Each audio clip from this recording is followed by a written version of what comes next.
Путінська влада поступово сиплеться, і зараз саме той час, щоб остаточно знищити всю військову потугу Росії. Про кремлівську втому, військову брехню і розгубленість в інтерв'ю американським ЗМІ говорив Володимир Зеленський.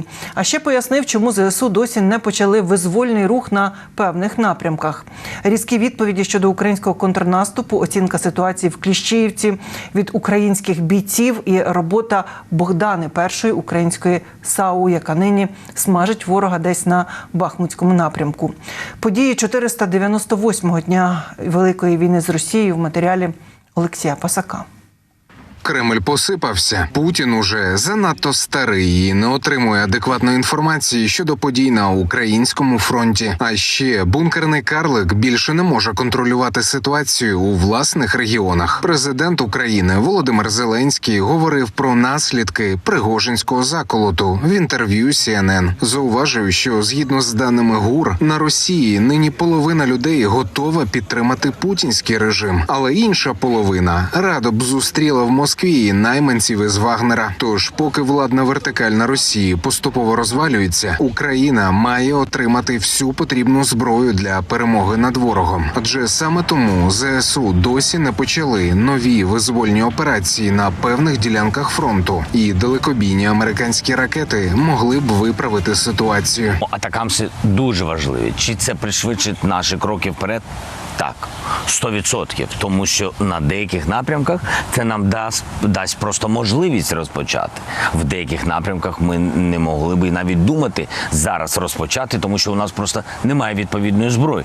А просто кидати наших людей, щоб їх просто вбила далекобійна зброя росіян, ну це просто не по-людськи, і ми цього не будемо робити. А ще, крім атакамс, потрібно більше артилерії. Адже постійно перекидати наявні системи на різні напрямки вкрай важко, наголосив Зеленський. Процес визволення наших територій йде виважено і без зайвого поспіху. Але чи варто західним ЗМІ грати у військових аналітиків і називати контрнаступ повільним чи не настільки ефективним, як очікувалося? Про це «Голосу Америки» говорив чільник фонду «Повернись живим». Можу порадити глядачам приїхати в Україну і показати, як потрібно наступати, наприклад.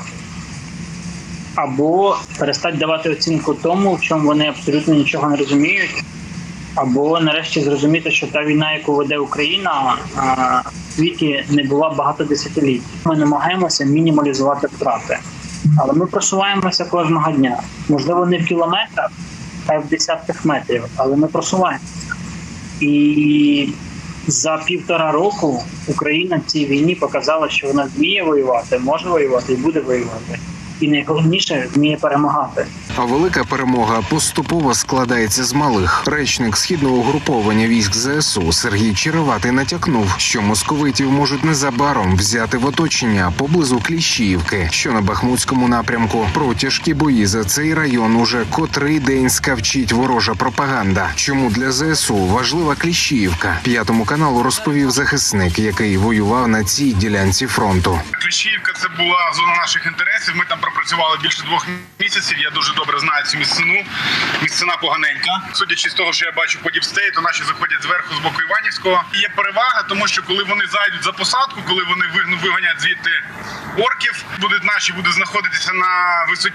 Тобто всі пересування, всі рухи можна контролювати і за допомогою арти можна відрізати шлях до відступу. Якщо вони вийдуть, наші вийдуть на гору, то буде значно краще. Я думаю, що орки відійдуть, тому що тактично вони не будуть мати змогу утримати цей плацдарм. Я так собі вважаю. Місцина складна, пацани молодці, тому що я розумію, як складно туди просуватися. Цього тижня ЗСУ перебувають в очікуванні рішення США щодо передачі касетних боєприпасів, які зможуть накривати справжні поля з піхотою і технікою ворога. Але поки рішення немає, російські позиції продовжують накривати і вже звичними способами. Снаряди стандарту НАТО зазвичай означають стрільбу із західних САУ. Але тепер на полі бою, десь на Бахмутському напрямку, активно працює Богдана. Перша українська самохідна артилерійська установка, спроєктована під калібр 155 мм.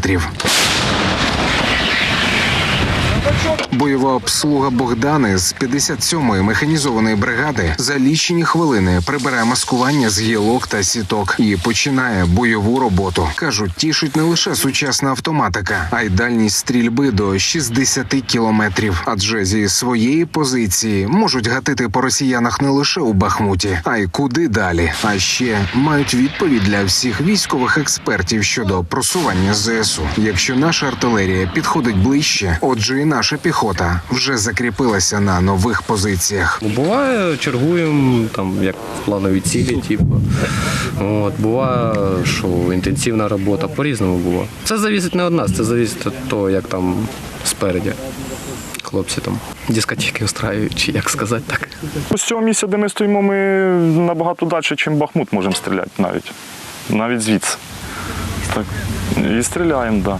Тут великий просто плюс, що у нас велика дальність стрільби. Якщо ми підсовуємося вже навіть на таких машинах, там і хлопці так же само, артилерія, вона ж ззаді стоїть. Якщо ми підходимо вже ближче, по-любому ми просуваємося. Це тут немає навіть питань в цьому. Кого вони туди кидають? В основному такі ж самі мобілізовані, безопитні орки і сьорки. Вагнерівці відійшли і там зараз, я думаю, дай Бог, скоріше їх би там вже вигнати з нашої землі, звісно. Всі втомилися. Олексій Пасак, 5 канал.